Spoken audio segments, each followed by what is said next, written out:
Hello, everyone. Welcome to Film Seizure. I am Jason Oliver, and I am joined by my two co-hosts, Jeff Arbuckle. Hey, what's up? How's it going, everybody? Chuck, how you feeling over there? I'm feeling really good.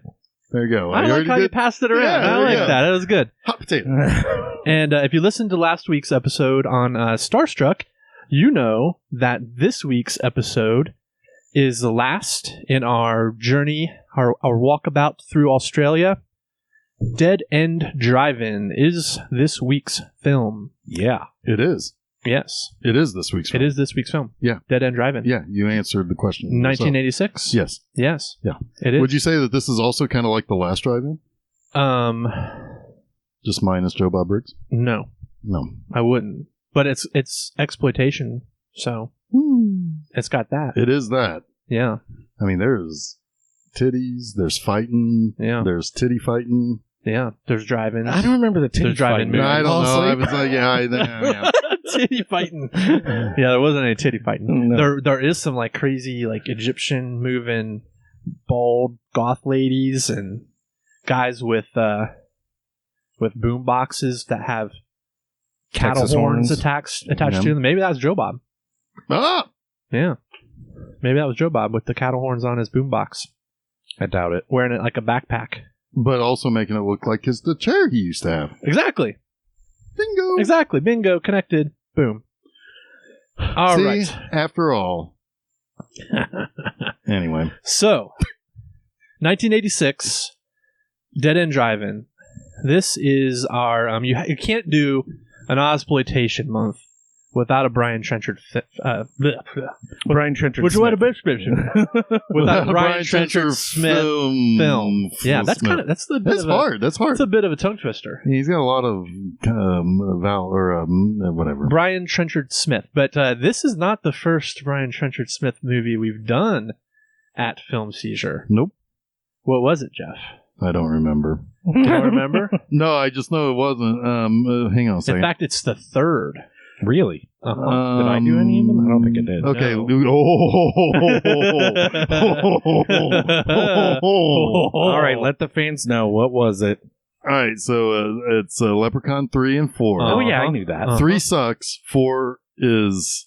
No, 3 is great. amazing. 3 is amazing. 3 is the 4 best sucks. one. 3 is the best I like, Leprechaun movie. Yeah, I like 4 the is in Vegas space. Yeah. 4 is in space. Yeah, 4 is really bad. What is But that? I would be as bold to say that Leprechaun 3 is far and away the best Leprechaun movie.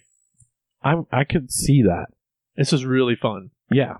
Yep. What's I mean, you did 3 so this and is 4. our third. And this is your third. Oh, okay, yeah. Now, meanwhile, This is our third. Meanwhile, over at B Movie Anime, Right. Here we go. Blood Tide, Turkey Shoot, Yep. and Night of Demons 2. Yes, indeed. So we're now 3 and 3. Yep. Ooh, whoever does the next one takes the series. He also made some other movies, BMX Bandits, Nicole Kidman's kind of breakthrough, I guess, like her Australian breakthrough. Yeah. Yeah. That one has... I might get to the 7th before I might do it. Yeah. His director... Wow, I'm really having trouble tonight. You're struggling. His directorial debut is The Man from Hong Kong, which is fantastic. Stunts by Grant Page, who we saw earlier this month in Road Games. Ooh. Grant Page was the Strangler. The killer. Yeah. Yeah. The Strangler. Grant Page is, we mentioned that he's a very famous stunt man in Australia, who was also the subject of another Brian Trenchard-Smith film, Stunt Rock, which I really wanted to pick. Yeah. And that's a movie that I really want us to watch together. I'm going to probably run it outside, project it outside this summer, because it's just so much fun. But it's not like a lot there to talk about. Right. And of course, Turkey Shoot, which Jeff mentioned already. That's a huge... I'm a huge fan of that movie. I like that movie. Yeah, I like that movie a lot. And in fact, Man I from like Hong all Kong, the things that explode at the end. Yes, which that movie and A Man from Hong Kong make cameos in the movie we're going to talk about this week, Dead End Drive-In. Oi. Yeah, oi. I'm going to say something. Yes. that might be a bit surprising. Uh-oh. This is by far my least favorite of this movie. Oh, interesting. Okay. I just was not connecting with it. There were certain things I connected to with it. Certainly explodey things at the end. I actually laughed pretty hard when something explodes at the end. Oh my god, it's a great explosion. But then I felt that the movie was particularly ugly. Yeah. And like with the characters in particular. And so, you guys know, if I can't connect to a character as You can't connect to Crabsy, though? a little bit, but everything happens so fast that it's like this. I mean, you're right. This is exploitation. Yeah. And good God, I know exploitation. But there is nothing about this that I feel... It feels like the whole thing's a non-starter. But, I mean, it's not that I hate the movie. Yeah. I just wasn't digging it like I felt like I should. This was, to me, what Get Crazy is to you. Okay. Like, I'm feeling disappointed in myself. I know, because I thought you would dig this a lot. I really did. So, again, I'm going to go back to what I said a few weeks ago. Thirst wins this month. Oh, it's too soon. We should have talked about that later.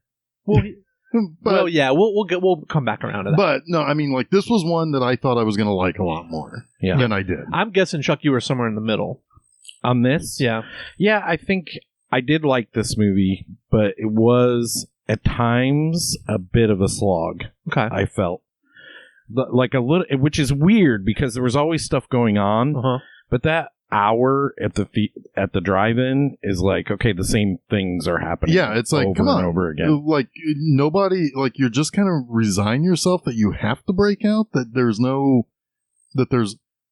no way to unite people around the idea that this isn't right. Well, no, so here's the thing. There's people in there. So should we start with how this movie starts before we get into why there's people in... I think this is probably a good movie we can talk about in order because there's really only so many plot points anyway. Right. Yeah.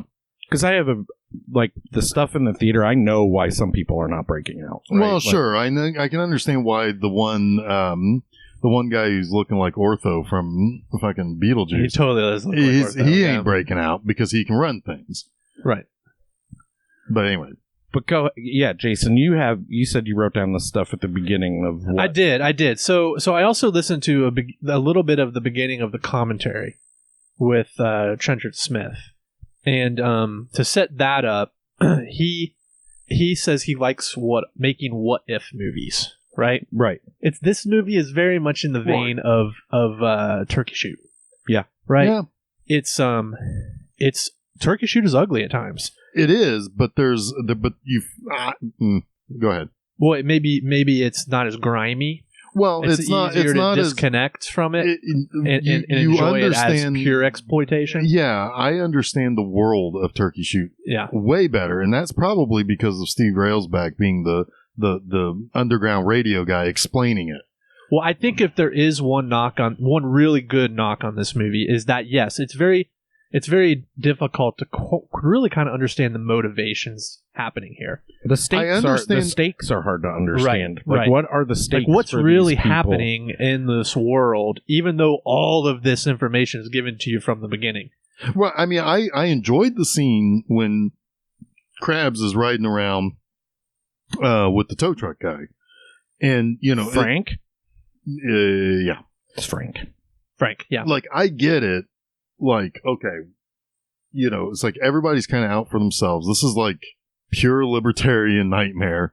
Yeah, and everybody's out for themselves, and you have to get there first, or you get nothing. Right, and you have to defend yourself because the cops are fucking worthless when the car boys show up. Right. They are absolutely fucking worthless. Yeah. And so I get that part of it, where it's like, you're kind of fending for yourself. However, there is this kind of weird mix of, like yeah, I mean, it is saying things that I should understand and like and get when it comes to the what's the privatization of this kind of concentration camp chain, but also like how like everybody's out for themselves and you can't trust anybody and you can't work with anybody unless you can get everybody together to go, kill those dirty Asians that just showed up. Right. Well, let me set it up. Yeah, please do. So we're treated to quite a bit of exposition at the beginning of this movie by text on screen. It was very Escape from New York. And some of it is chronologically out of order, which is confusing. But is it not? It's not regionally out of order, though. Like, it seems like it's regional. No, it's chronologically out of order. The very first thing is Sydney, January 26, 1988. The bicentennial celebrations spark the Rocks riot. 51 people die. I assume that has some kind of relevance to Australia. They were probably celebrating some kind of national holiday, bicentennial national holiday. I don't know what the Rocks is, but it's the first sign that things are going wrong. But then the next thing says Tahiti, December 3rd, 1988. Oh, I guess that's not out of order. Never mind. You're right. It's not out of order. Okay. I'm just, my dyslexia is kicking in. The Marora Atoll, destroyed by nuclear accident. Pacific fishing grounds polluted. So, all right. So now all that's going to very directly affect Australia's economy and their food source, right? Sure. Then you've got Cape Town, April 1st, 1989. The Great White Massacre, which when I first read this, I thought, Great White Shark. I did too. I thought a bunch of sharks. And then I thought, I want to see that movie. Yeah. And then I realized, oh, no, I don't want to see that movie. No. Because 103 people die, not by sharks, which would make a hell of a movie, but because of, racial riots. Yeah. Gold and diamond exports cease. Then New York, June 10th, 1990, the second Wall Street crash. World economic crisis spreads. Then it says, it keeps going. Inflation, shortages, unemployment, crime wave. Government invokes emergency powers. So, that's your setup. It's a fucking dystopian nightmare. Sure. Not even dystopian. It's just chaos. It's anarchy. Yeah, it is anarchy. Right, exactly. Whereas, because obviously this is in some way, shape, or form influenced by like the type of stuff that we saw in Mad Max. Right. So I kind of feel like it works as a prequel even to Mad Max. Although I don't know if I'd agree with that even, because with Mad Max there still is some semblance of civilization and government. Yeah, but it's barely there. And in this it's more there than it is in Mad Max in my view. I mean, I feel like in Mad Max there's like 3 or 4 police outposts left. Yeah, and but Mad also, Max is like one of the last of maybe a few dozen cops. Yeah, but I mean, like the one thing about Mad Max is that he and his wife and kid are still going on vacation. That's true, and it seems to be a normal life. But this is very centered, though. Too, we don't see a lot of the world, and we're seeing the dregs of it. That's true, too. Right? Not where other people might be doing better. Right. Well, that's the key to this movie. Is it really is about, at its thematic core, it's about in this time of chaos and anarchy, it's all right. We at the top of the food chain, the rich and affluent and well-to-do, those of us in power, our I guess what keeps us in power is now at stake. Right. We in order to keep our place at the top, we've got to keep the people underneath us. We've got the anarchists or whatever you want to call them. We've got to put them in somewhere. Right. And we've got to keep them placated and happy and subdued so that they don't want to fight up the food chain and take what's ours. Right. Right? Yeah. That's what it's all about, right? Right. But it's not really explicitly. It's not very well detailed. Shown. No, it's like not. all that stuff that you read. It's like, okay, I'm in. It's like, okay, we got ourselves something of a John Carpenter world. It does. It feels very Escape from New York, right? Yeah, it's Escape from New York. I think Krabs is kind of our Kurt Russell. He really is. Well, he kind of is, except for he's much more scrawny. Yeah. He's got a great character arc though. Because, he does. Because he's kind of like when you first meet Krabs, he's kind of like a like a goofy guy. He seems a little bit of like maybe a little bit of a weasel, a little bit of a weakling. But right? you know he's trying maybe to improve himself character. a little bit because he's doing the jogging, punching thing in the beginning of the movie. He's trying to get built up. He's trying to get fit. I mean, he has a job. He's got a pretty good-looking girlfriend. And he does have a really good-looking girlfriend. Yeah. She's all right. But he wants to be Frank, right? Let's be Frank. My brain shut down for a split second. That's the way I heard you. Like, what does he want to be Frank about? My brain shut down for a second. I'm like, okay. He wants to be his older brother, Frank. He looks up to Frank. Frank's a big guy. You know, he is like built for this world. Oh my God. He fucks up those car boys. Yes. So then, yes, that's where we're kind of like, you have this disaffected youth that have banded together in gangs, and they're kind of collectively called car boys, but they definitely have like different gang jackets and things. Like, this is a gang world, and it's them and the authority, and then everybody else who's just trying to make a living still and scratch it out, right, in this world that's falling apart, right? And that's who Krabsy and Frank are. They're just trying to make a living. But they have to contend with corrupt cops and the car boys. Right. Can we real quick, we should explain why Jimmy's nickname is Krabs. Oh, go ahead. Because he thought he had crabs once, but then it just stuck. He didn't. He didn't. But it just stuck. Yeah. Did you guys notice? So this is just a funny thing I noticed. When Krabs does his little jogging thing and then he sees his girlfriend, he's about to drive off, the punk car pulls up of the no good dudes, right?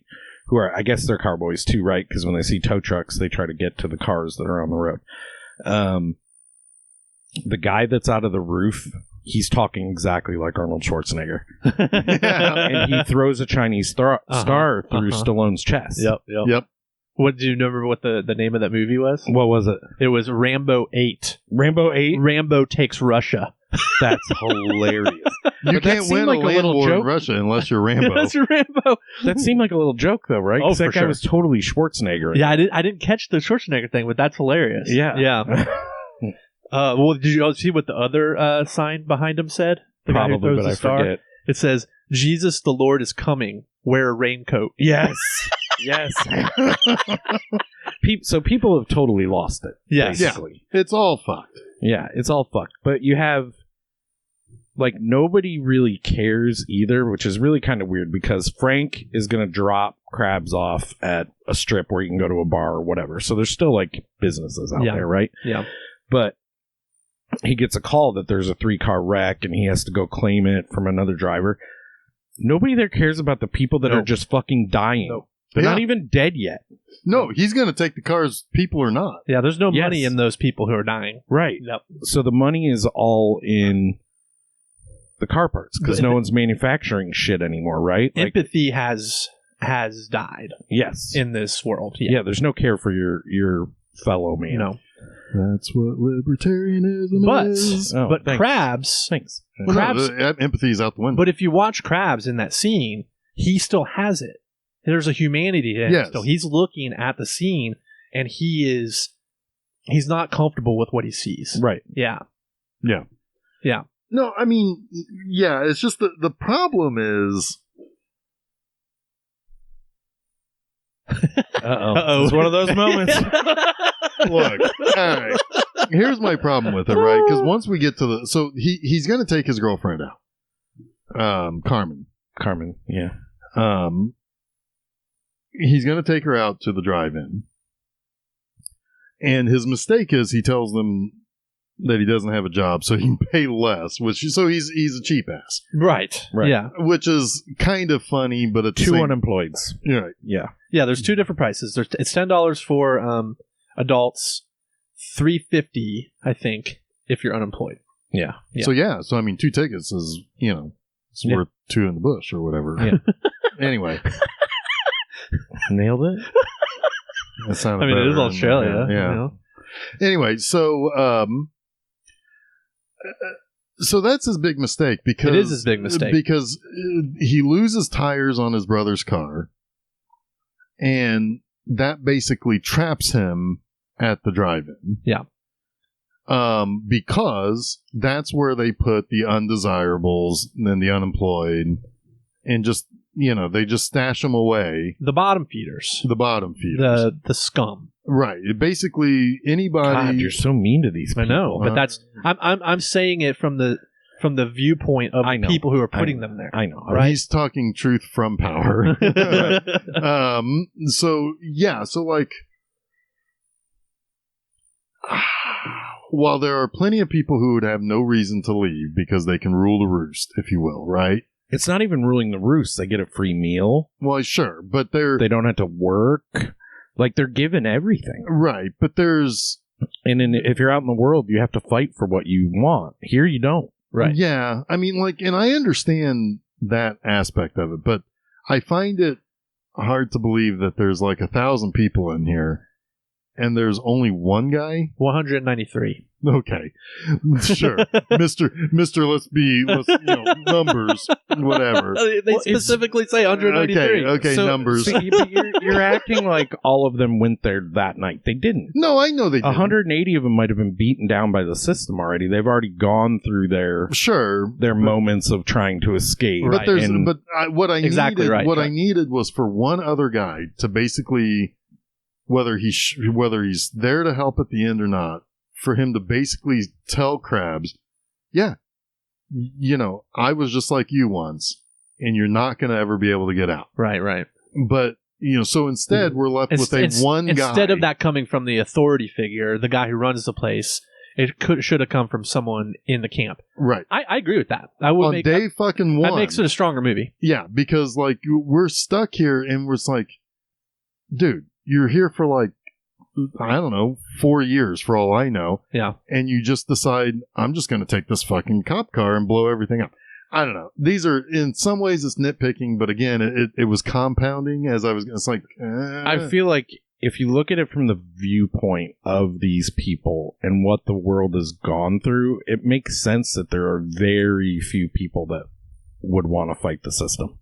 That's you know fair. What I mean? Like, yeah. I get what you're saying from a story perspective, but it feels right to me that there is just one guy who cares that people are dying and cares that people are being oppressed, where everyone else is like, we've got it good here. Yeah. We can eat, we can take showers, we can hang out, we smoke, we get all the beer we want. We can be racist. We can be racisms. Well, his girlfriend even is kind of like, she's living on the streets. She's a runaway. Yeah, so right? This is good for her. Right, this is perfect. Her parents can't find her. She gets everything she wants and needs, even though it's junk. Right? Which is important, right? They're not giving them anything good.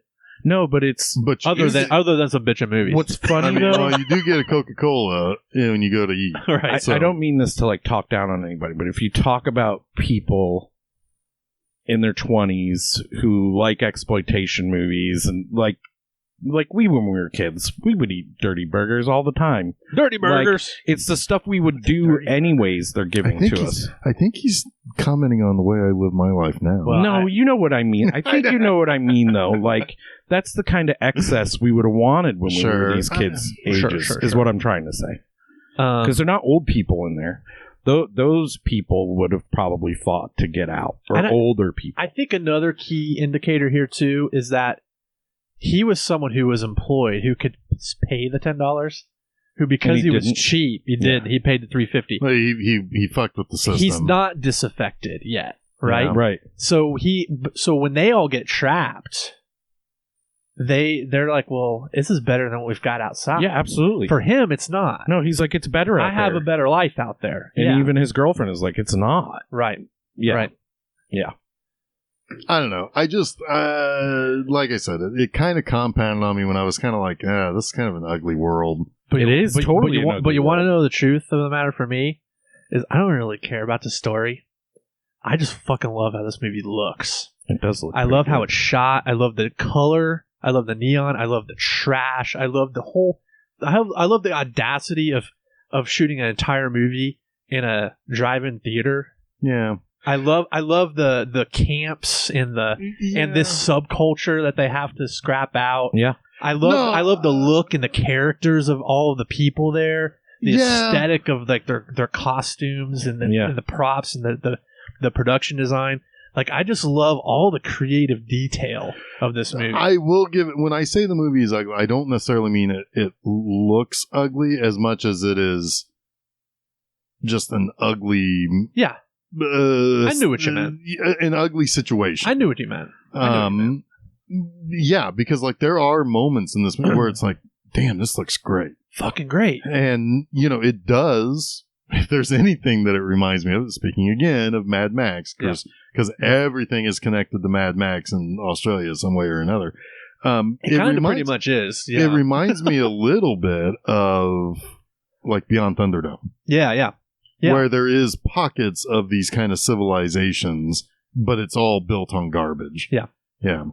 Well, most definitely. I get that for sure. Like, what's the name of the Thunderdome city?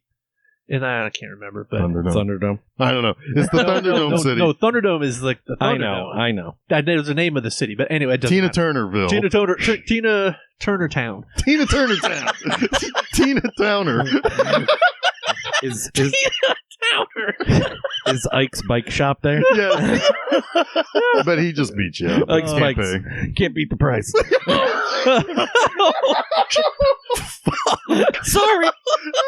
Sorry. That's unbelievable.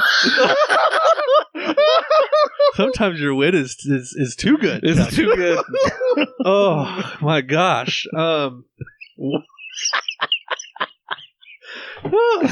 Now I'm dying over Oh my goodness. Oh, that was good. Anyway, the first movie that we're watching is Turkey Shoot.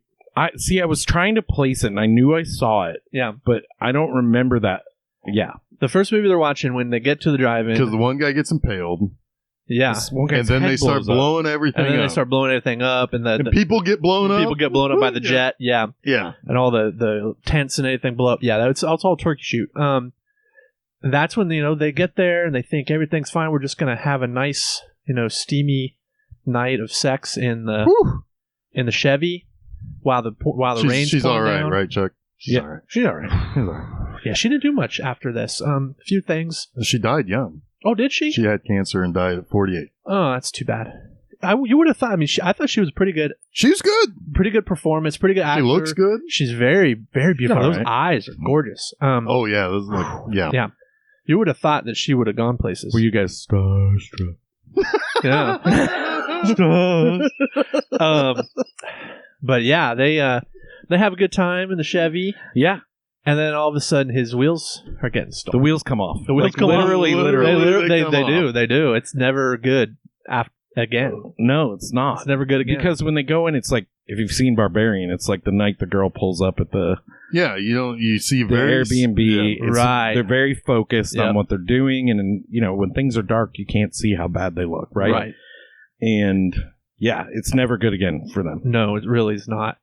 And their relationship is never as good as it is then. It's on diverging tracks from that point forward. Well, yeah, because very shortly after that, like, he doesn't want to fool around. She just wants to fuck all the time. Right.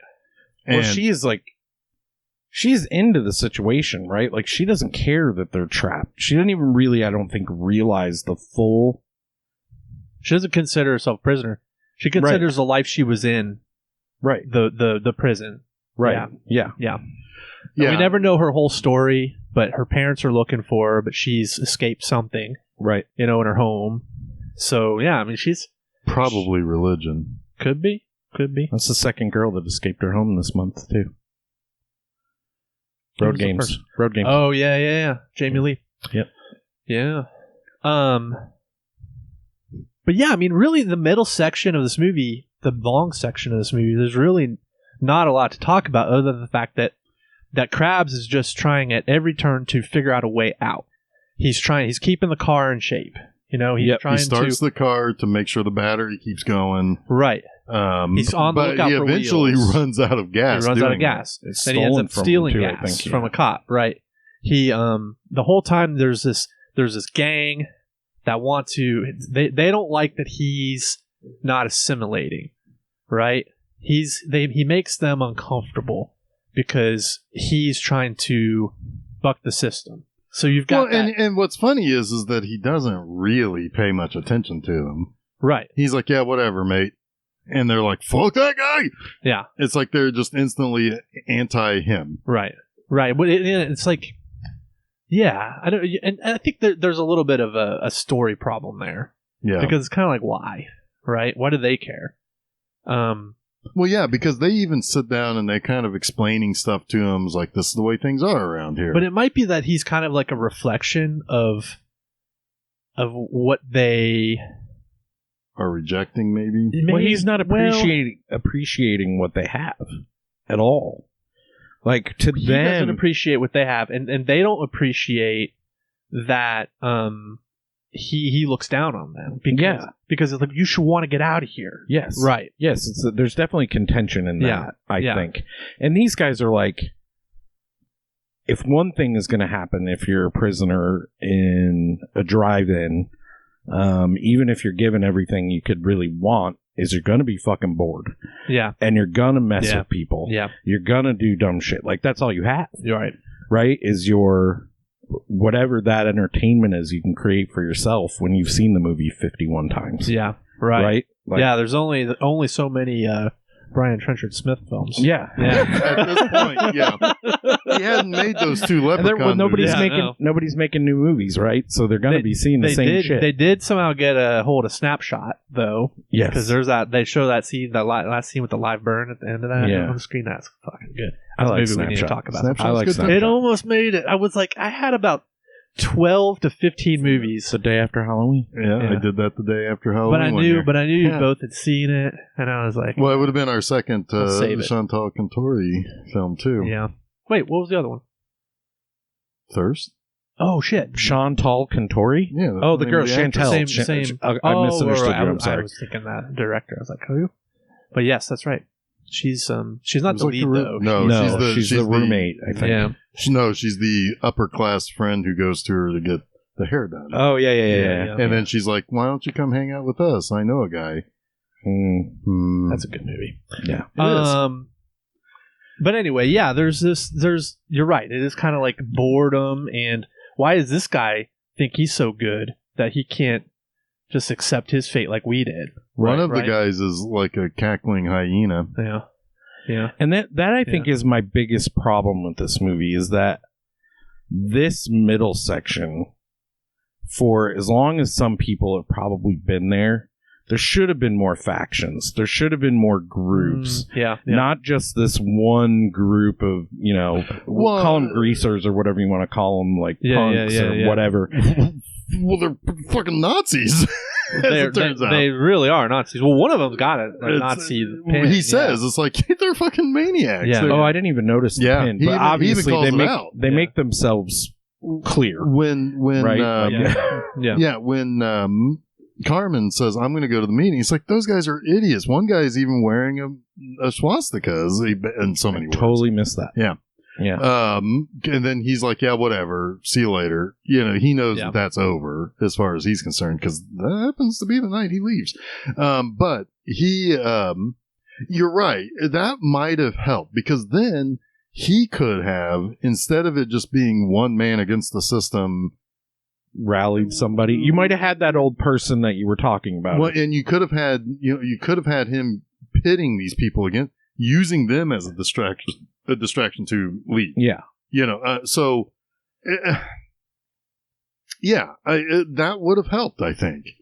Because then, it's like instead of one guy telling everybody what to do, and the only thing I can think of that makes him different or something that these people feel like they need to listen to is that he actually kind of dresses like a person on the outside.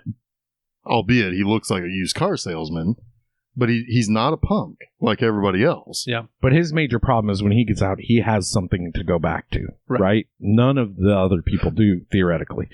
So... Well, I'm talking about the leader of the white supremacist people. Gotcha. I mean, he dresses like a used car salesman, but he does not dress like the punks. Right.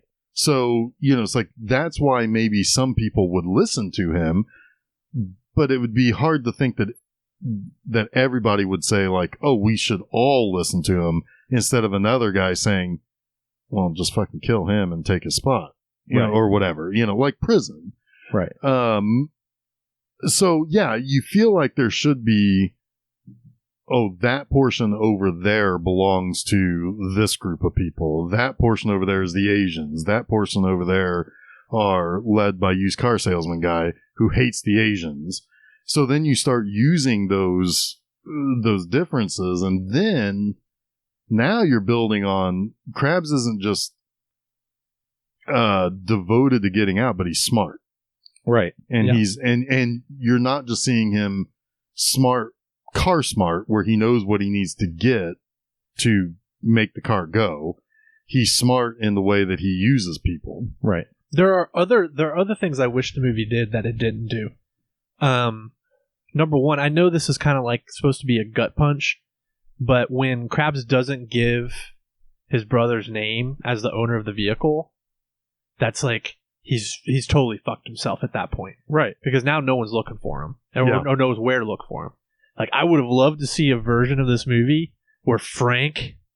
I expected Frank to show up. I know, and but he's not gonna, because he doesn't know. No, right. But if he did, like Frank busted in with his tow truck, and maybe he's a little bit more interested in saving his car than he is Krabs, but he'll take Krabs too. Yeah. Like, that would be awesome. I mean, Frank's the guy that lifts a weight twice and goes, I'm strong enough. Right. I love Frank. Frank is great, but also, it is about, in some ways, it's about Krabs' growth, right? Because he kind of starts the movie as not maybe the most likable guy, but there's a humanity to him, and then you connect with him, I think, because you're shown... Because you are him, right? You're like, I want to get out too. There's only so many exploitation movies I can watch. Right. But Chef's like, I don't know about that. Give me the dirty burgers and an exploitation. Yeah, I'm coming up on 400 of those things. But you're shown Stallone. You have the kind of Schwarzenegger dude. Yeah. And then you have Frank. Yeah. And you're shown all of the heroes you would expect to show up. And it's the scrawny kid wearing his scrawny kid. West and you Germany can't help but think tank of Kurt Russell as Snake Plissken, right? You just can't help but think of that. Right. Yeah. Right. Yeah. Right. For sure. The atypical hero. Even a Steve Railsback, Yeah. Right. Yeah. Well, what's kind of... I don't know why I said that like I was about to go on Mexican radio. But, yeah. But the thing, I mean, I guess in a way he is kind of like the, he's the scrawny kid who like, he does good, but he really doesn't have, again, going back to Carmen, he ain't got it that bad. He's obviously good enough for her, right? Which could be just she's better than nothing, or better than whatever. But she could easily, He's kind of a connection to us, right? Like he doesn't remind us of the hell that he's in. He reminds us of our society, right? Almost. Yeah. Like there's a through line through Krabs. He doesn't seem connected to the world. I can feel like I know what it's like to feel like Krabs. Yeah. If I were in the situation, like because he does see the better that's still out there, right? Right. Like in a way. And I think a lot of us would. So I'm kind of with Krabs. I can get with the dude. I'm totally with Krabs, but as a movie, it's isolating as a viewer to only have Krabs, right? You're coming around to this one? Oh, I agree with you. I'm joking. But I agree. If you had a partner in crime, or at least someone who... Some kind of movement. Who understands. Yeah. Right? Well, yeah, you could just have, it's like, again, if you had another faction where it's like, it's like, well, we've been here for 6 months. We were like you. We thought... This place sucks. But even the theater manager... I don't like the movies. Even the theater manager, he sees Krabs, and he knows he doesn't really belong there, but, you're in the system now. You're in my computer files. I thought he was going to kind of help him. Yeah. You get that vibe a little bit. Well, he did try to help shoot him. No, that's what I'm saying. Like, I could have seen him giving him something that would have... One of two things. He gives him the help that'll kill him, or get him out. Those are the only two things that are going to result from the help that he gives them. See, right?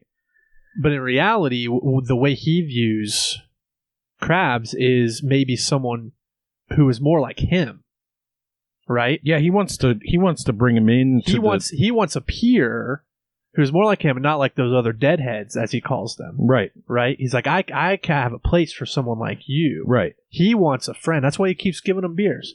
That's why he wants a Fosters. buddy. He's giving all the Fosters. He wants a buddy. Yeah. Because he can't relate to all the other kids out there. The person he can relate most to is Krabs, but he's just as stuck as anyone. There is an undercurrent there. I don't think that guy can leave if he wants to. No, he can't. And I think there's an undercurrent there though with the Nazis, that they went through this with the guy too. Some of them maybe. Yes. Well, used car salesman. Yeah. Definitely. Yeah. Yeah, and he realized it's very obvious why he's dressed the way he's dressed compared to the others. Yes. They saw through his games earlier, but at the same time, like, what does he really want from them? But that's why Krabs is smart, because he is kind of stringing this guy along. Mm-hmm. He's giving him the conversation he wants. He's trying to pull the wool over his eyes a little bit. Right. So he can make these maneuvers in the night. And information is everything, right? Yeah. Yeah, and he's using them for all he's worth. Yeah. Right. Yeah. That's why he doesn't get shot right away when he finds them on the computer. And there's a little bit of trust there. I guess trust is probably the wrong word. I don't think it's trust necessarily, but he's hoping that, hey, I'm your buddy, you know. Yeah. And if he's going to do enough trouble, I guess maybe the guy who runs the place is like, well, if he gets himself killed, he gets himself killed. It's his own fault. I'll find the next guy who comes in to be my buddy. Yeah, because I don't think this guy, the theater runner, the drive-in runner, ever leaves. He's there all the time. He never leaves. He never leaves. So he's just as stuck. Which is funny, because it's like you would think that, again, and I don't know if this is necessarily a deficiency, but it's like, why don't all the shitbags just take over everything? Right. There's not enough cops to shoot them all. Well, there's one reason they won't take over everything, because they won't get the rations anymore that's given to them for free. I mean, they are taken care of, right? Like they don't want to leave.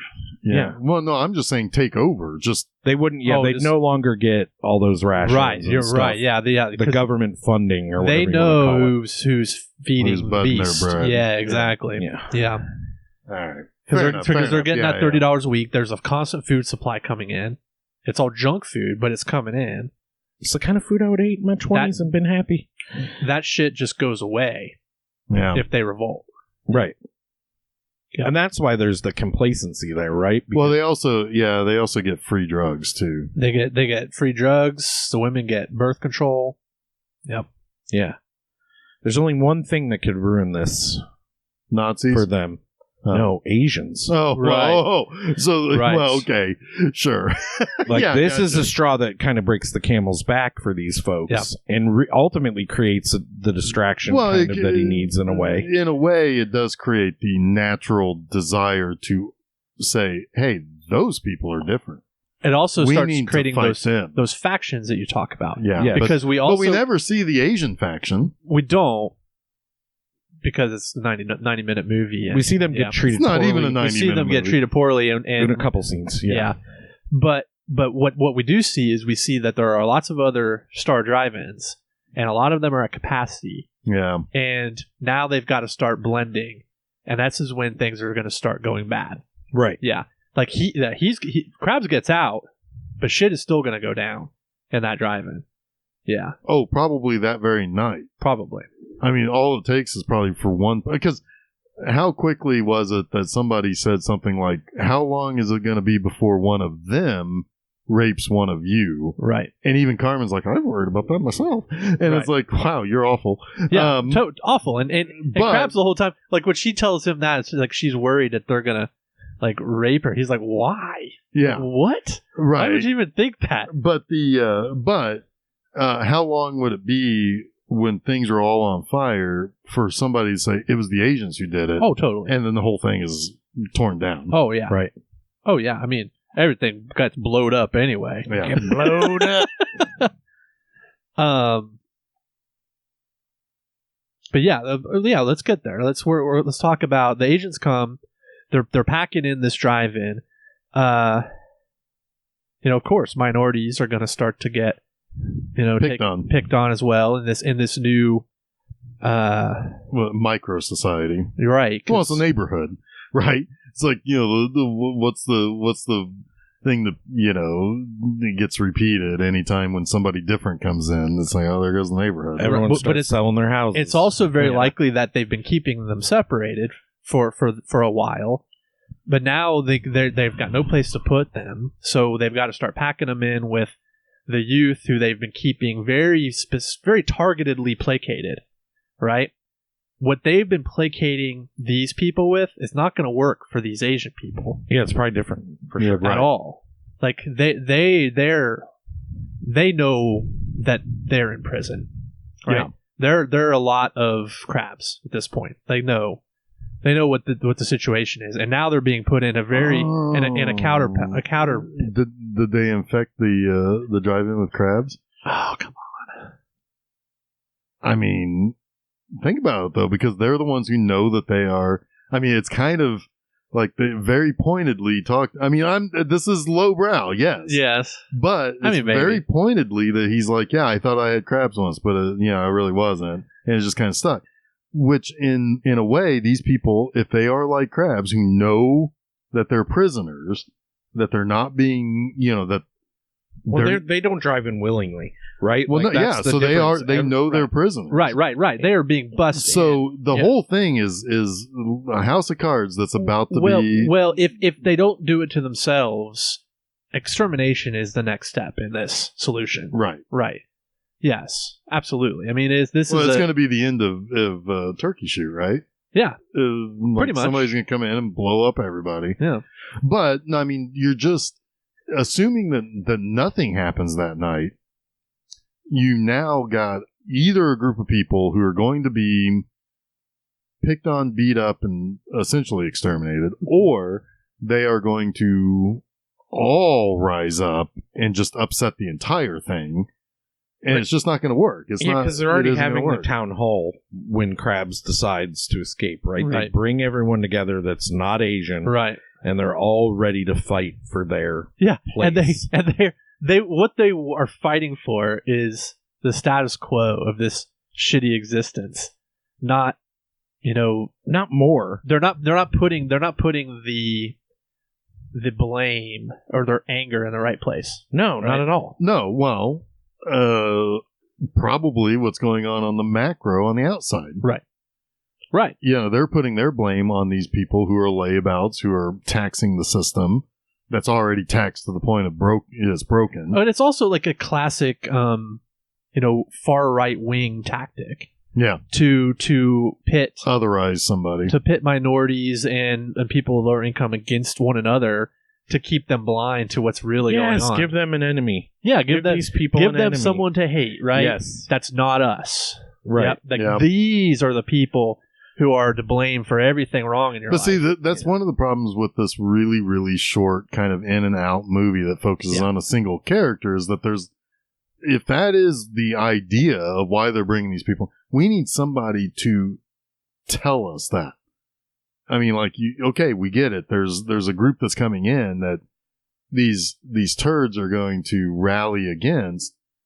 But even if it was just him overhearing as he's like, as he's getting the gasoline from the cops, hearing somebody say like, we got to give him something else to hate other than us. Well, I think I don't want to be spoon fed. I don't either, but I get what you're saying. But the problem is that we're trying to piece together a larger topic in this incredibly small story, and that's a problem. The movie kind of starts to buckle under the weight of the concept of its concept, right? Yeah, and so I mean, so everything has to blow up because of that. Yeah. Well, at that point, well, enough of this shit. We've taken this as far as we can. Blow it up.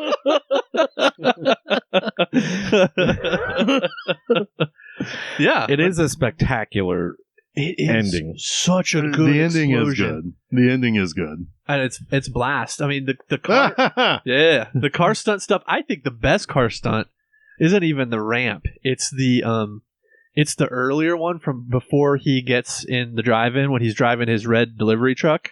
Yeah, and that was a scene that didn't mean anything. No, other than to just show that he has a job. Yeah. And that he also has to dodge the car boys. Yeah. Right? And that he can drive. And that he can drive. Yes. Chuck just from the other room as he walked to get something. As he decided to say, fuck this, we're going to blow up this room. Yeah, he's a hell of a good driver. So he... yeah, and he was trying to convince, I think, Frank earlier, too, to allow him to drive in something. I forget what it was. Like, maybe there was some kind of, like, race or something. Yeah. Yeah, but Frank wasn't having it. But yeah, he's a capable guy. But the stunt where he drives that red truck or whatever the hell that car is through the train car. Yeah. And it almost flips, but it barely stays on its wheels. That blew me away. I was like, holy crap, that looked like it almost went wrong. Yeah. Yeah, so, I mean, yeah, he wrenches a couple of, just a couple of working schlubs. Unfortunately, they're, just bringing in more junk. Yeah. Basically. I mean, I guess those, like, burnt out cars and stuff, I mean, are those, like, is it like basically bringing in like... That's their bunk. Yeah. It's like, hey, we're bringing in homes. Yeah. It's like, there's no windows. That's their shelter. Yeah. Yep. It's like, this is all fucked. That's dark. Yeah. But anyway, so he basically he wrenches those guys and he's like, all right, I'm just going to take one of these. They'll let me out. Yeah. But the owner or the operator of the place, he's like, hey, wait a minute, you're not supposed to be. And then machine guns. Yeah, they don't even wait. No. And the guy is like, nope, he is not his friend. He is like, this guy, get him. Yeah. That kind of surprised me, honestly. Maybe he'd give him a wink and let him go. Yeah. Well, he does say something funny when the guy gives him... Then shit wouldn't get to be exploded. Right. I mean, that would ruin the ending, obviously. He's just like, okay, you can go. Yeah. Right this way, sir. Credits. It's like, this is all you had to do was ask. Yeah. Blimey, we're on fire. No, at one point, the guy who runs the place does say something really funny to the cops. Because they like keep missing, like they shoot everything, but you are trained for this, aren't you? Yeah. That's what he asked. Which, to be honest with you, they may not be. Maybe not. I mean they probably don't get a lot of resistance. No, probably not. No, and we saw them abstaining from any kind of activity earlier, so they were not going to get involved with the car boys. They were not going to help with the dead bodies. They were not none of that. So these cops, maybe they say they're trained for this, but I wouldn't think that they are. No, obviously the exact same cops too. I think a couple of them. I think two of the ones that come are. I think.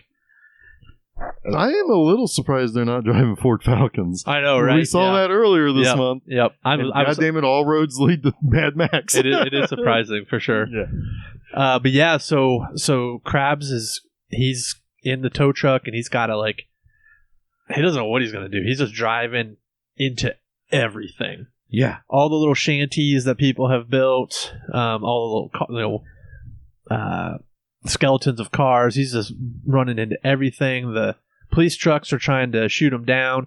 At one point, I don't know is this the one that he stole the gas from? Maybe the gas cap hadn't yes. Oh yeah. Hadn't totally been put back on. No, he took it off. Oh, you're right. He purposely took it off. He took the cap off. Yeah. So it blows open and the gas starts coming out and they run over a patch of fire and the truck catches on fire.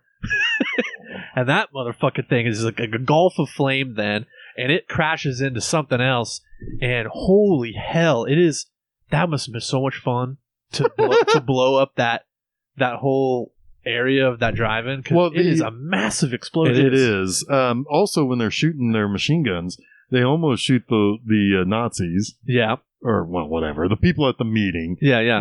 Oh, yeah, because they all come out because they're like, what's going on? Yeah, like idiots, like, what's going on out there? Yeah, there's something going on out there. Yeah. It might be bigger than the gas station explosion in, what is that movie with Why can't I remember the name of the movie with the girl that goes home to take care of? Oh, and Next of Kin. Next of Kin. It's bigger than that for sure. Yeah. It's even bigger than the gas station explosion in RoboCop. Oh my god! Oh wow! Yeah, Which that was a huge explosion. Yeah. Oh, it's bigger than that. I guess that drive-in was set to be destroyed. Boo! It's like, well, let's do it in the best way possible. Right? Let's give it the best send-off ever. Yeah. Yeah. He eventually ends up in a police paddy wagon, which that's what they are essentially. They're just They're not just cars. They're not just like trucks. They're like they go around and they pick up multiple people at once. Yeah. I mean, and they just leave people in the cage back there. Yeah. Because we saw that earlier in the movie where it's like one guy's like, "Oh, yeah, I gotta go take a leak or something," and they're like, "Yeah, shut up." It's like we're not done with you yet. Yeah.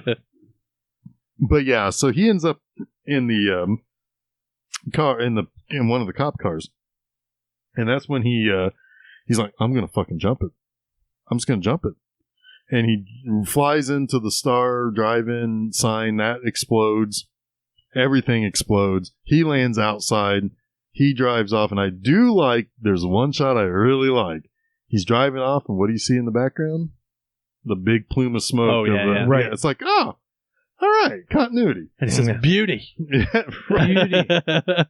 And that drive-in is out in the middle of fucking nowhere. Well, it's weird. Everything in Australia is in the middle of nowhere, right? It's weird because there's a shot when he's having a beer with the manager, and when we're bringing in the film canisters. Yeah. And there's a shot through the window, and there's a little neighborhood on a hill just on the other side of the fence. Oh yeah, and you can see a car driving by, and it's like it's like there's a little suburban neighborhood just right adjacent to this. That's where the rich people went. They left the cities and they went to the Maybe that must be on the other side of the road out. Yeah, I think so. Yeah. Okay. Huh. Yeah, it's kind of off-putting though because it almost feels out of place. Yeah. Yeah, it's like maybe you wanted to shoot a different direction. Just digitalize that out. Or maybe Disney Plus will maybe do that. it's letting us know that the things that Are Crabs that wants close, are still out there and they're really and close. attainable. Yeah. Maybe. Ooh, that would make. See again. This makes a great novel. I know it's a short story, but there's a great novel in this world, or in this where you can get all of that subtext, and it's like. You can have extra scenes in there where it's like, Krabs is thinking about, it's like, it's just right there. It's just right there. Because you could make this story really good, but then it wouldn't be exploitation anymore.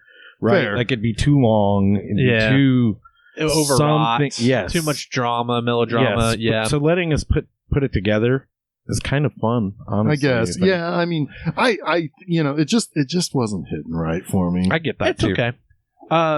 Trenchard-Smith described it as Mad Max, part exterminating angel. Do you guys know what exterminating angel is? I do not. So, do you know who Luis Buñuel is?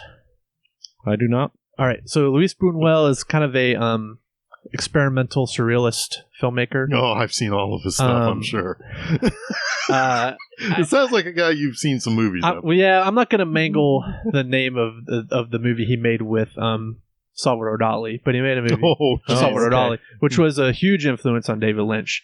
But got it. Exterminating Angel is interesting movie. It's about these very well-to-do people who go to this party, and they the servants all of a sudden like disappear, and they have this party, this extravagant party, and then they all decide to leave. They can't leave the house, and they descend into like their baser selves. Now, see, that sounds fucking great. Because everybody comes in at the same level and they all sing. And it's kind of like there's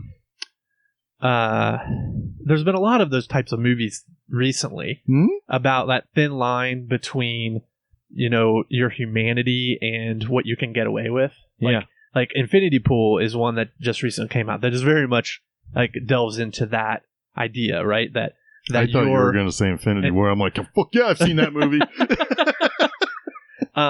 But even to a degree, The Menu, right? Yeah, I was going to mention The Menu. Triangle of Sadness is another one, right? Yeah. So there's this thin line between your civilized and your baser self, right? And when even just a little bit of your freedom is taken away, and you have to really struggle, what do you become?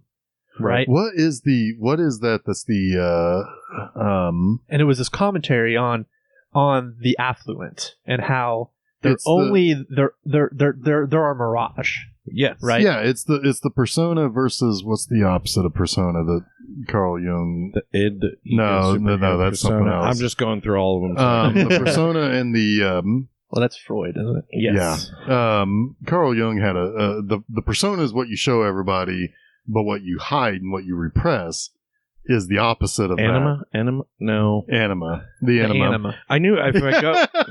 Yeah, the enema. I do anima. Hide that as much as I possibly can. Yeah, you don't want you don't want everybody to see that business. But this is like an exploitation reverse of Exterminating Angel, right? Yeah. No, based on what you said, that makes except for you're coming in at a different point. Yeah. In that story. And you're of a different class. I think it's your shadow. Yeah. But yeah, anyway, that just give you a little bit of his idea was kind of sprung from mashing those two things together. Right. Which is really kind of a lofty idea. So so take it for whatever worth it is. Ultimately, it works for you or it doesn't. I just think it's fucking amazing to look at for the most part. It is that. And I really like Krabs' performance. I just really, he's fine. Yeah. I really enjoy him, and I really enjoy looking at his girlfriend. She's all right. She's all right. It's a fun movie. It lost me a little in the middle for reasons I already stated.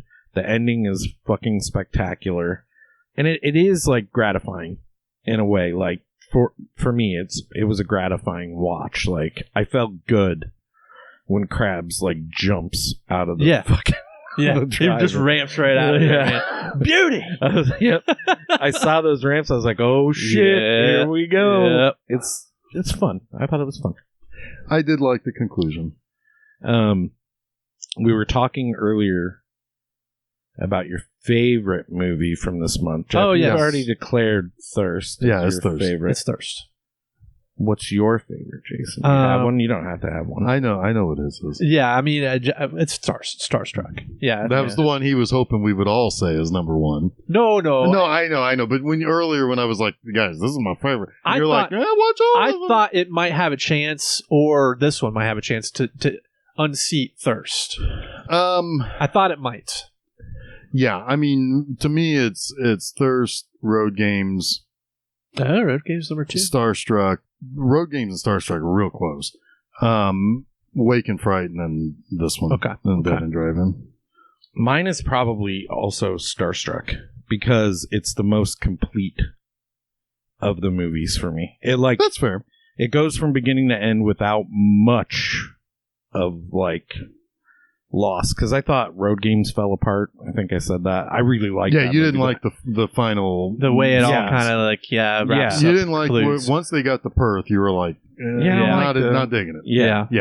But I liked that movie overall. I liked all of the movies overall. Wake and Fright was the hardest for me, but actually talking about it made me like it more. Yeah, do you kind of understand now after you watched all 5 where it could maybe be considered the best of the 5? Which one's that? Wake and Fright. Just from like a critical appraisal. Yeah, when we were talking about it, that there's a lot of right there on screen. It's happening. You have to be receptive to get it. Yeah. And that is you look at it one way, it's one type of movie. You look at it another way, it's a different type of movie. And so, yeah, I would say that I understand why that is critically considered and deemed pretty important. Right. I can see that, and it's also probably the one I'm least likely to watch again. Oh, most certainly not. Most certainly. I don't really see myself watching that anytime soon. Yeah. But it is good, and I think the things it was trying to say make sense, and it was fun to deconstruct it. Well, I don't know if deconstructing is the right word, but like...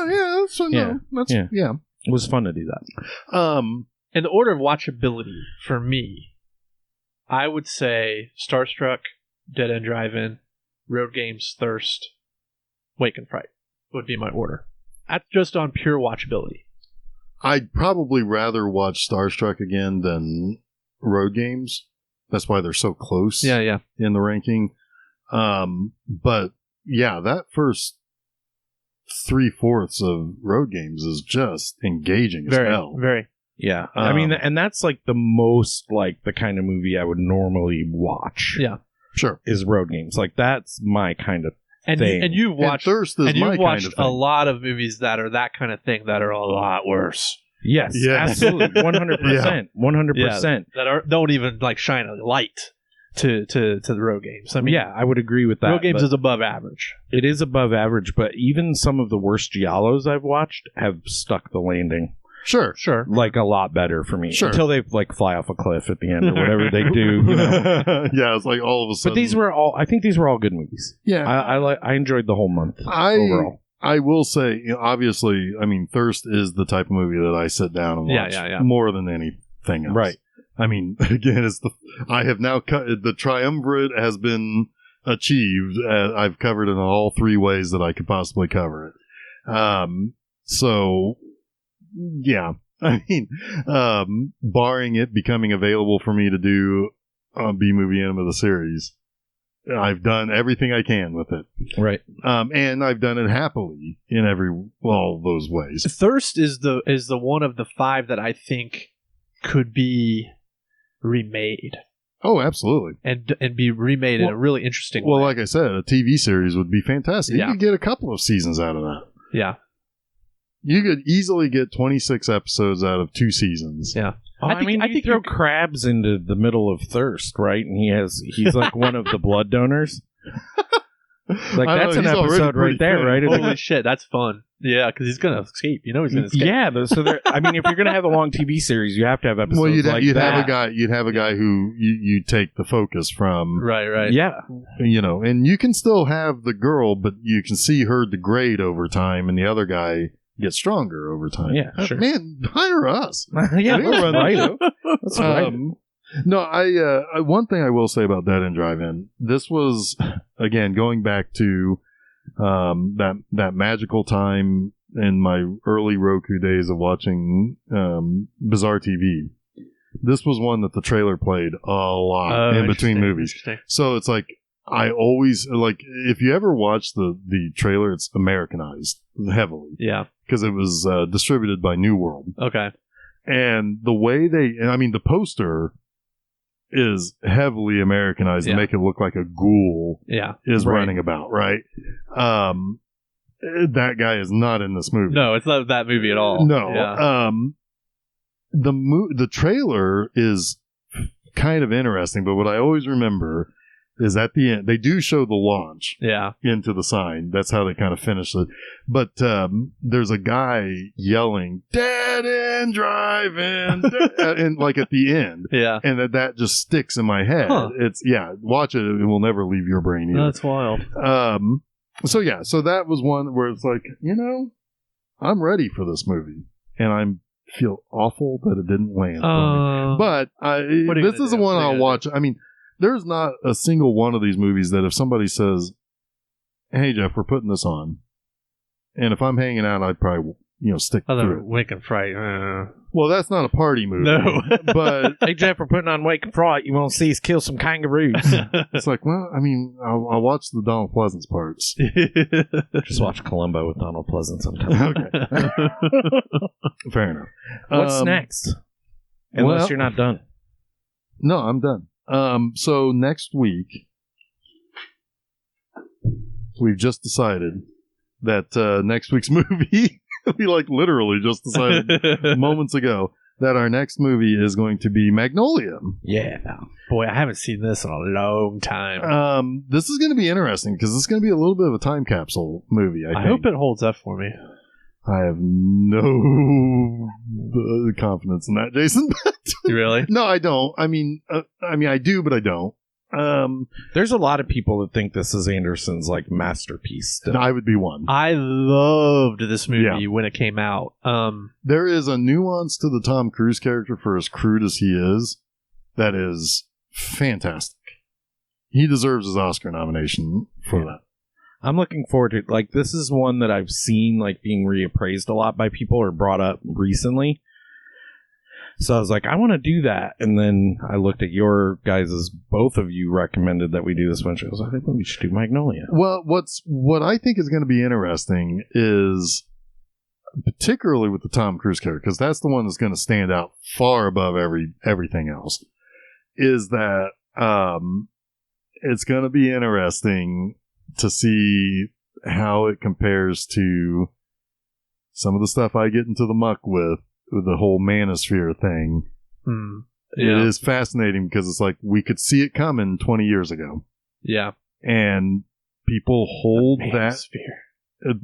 that performance in some sort of like, you guys don't fucking understand. He is making fun of you. It's like the Fight Club syndrome. Yeah, yes. It is. So it's going to be interesting to see that. I think it's going to be an interesting comparison 20 years ago to today. Well, it's funny. The things I always remember from it are the frogs. Yes. Yeah. The Amy Mann song. Yeah. Although there's another song in that that's even better than the one that they all sing. The whole soundtrack is great. Yeah. The CD is amazing. But are we going to talk about this now? Are we going to do it live? Let's talk about it right now. And then the other, it's the preamble. And then the really the thing that the most emotional thing from the movie that stands out is Philip Seymour Hoffman and Jason Robards. Yeah. I do remember very heavily that whole interview that Tom Cruise has had, and he's caught. Like he is like the whole facade is starting to drop. Yeah. And that's the Oscar nomination right there. But anyway, next week. So Magnolia. There's next a tease week for you. There you go. Tease. There it is. So yeah, that is filmseizure.com. You can go there next Wednesday morning, listen to Magnolia. Next Monday at the same spot, I'm back at it with some more Ultra Q business. Episodes 5 and 6. Love that damn show. Love it. Love it, love it, love it. Japanese X-Files. But with giant monsters. Even better. So that all, just go to filmseizure.com, find out where we are located, where you can listen to those shows and everything. This Friday on bmovieenema.com, I have a review of a movie that makes you feel uncomfortable, but in all the right ways, and it becomes a very good movie in the long run, and that is the movie Girly. Freddie Francis claims that this is his favorite movie that he ever made. Interesting. And I agree. It is. You agree it's his favorite movie? Well, I agree it's his best movie he ever made. As a director, not as a cinematographer. You need to see, I should have brought it for you, The Doctor and the Devils. I should have brought it for you. I think you really like it. Probably would. So anyway, so that's going to be at bmovieenema.com. But, the most important stuff's at filmseizure.com. And then go to bmovieenema.com. Right. That's on there too. But for this trio's importance, filmseizure.com for everything. Until next week when we wise up. And we get rained on by frogs. I am Jeff Arbuckle. I'm Chuck Moore. I am Jason Oliver, and you have been listening to Film Seizure. So long, Australia. So long, Australia.